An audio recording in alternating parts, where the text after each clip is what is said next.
confronts Sid on a roof. Hey guys, there was a Daddy and see him doing before Batman saves him, but in the struggle, Bruce is accidentally Wicked Dragon Hidden and City. seemingly Lying lands there on with an a supplicant extreme penis. Thinking him Living in dead, Hidden all of City. Gotham's underworld hails Sid the Squid as the man who killed the Dark Knight. Word gets around until Joker hears the news and decides to meet Sid himself, hoping to find out if Batman really has been offed and just who this guy really is. Bruce Timm directed this episode himself, with Paul Dini penning the script.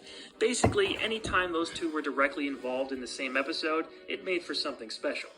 The idea supposedly came about when the pair were discussing if an episode could work without Batman in most of it.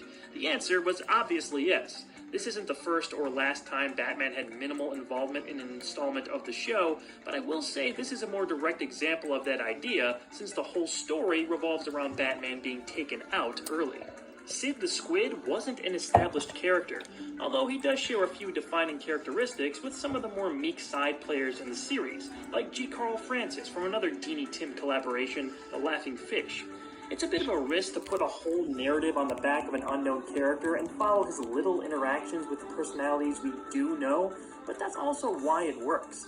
The thought of Batman finally meeting his demise at the incompetent hands of someone who wasn't even trying to kill him gives us an absurd but also highly intriguing place to start from.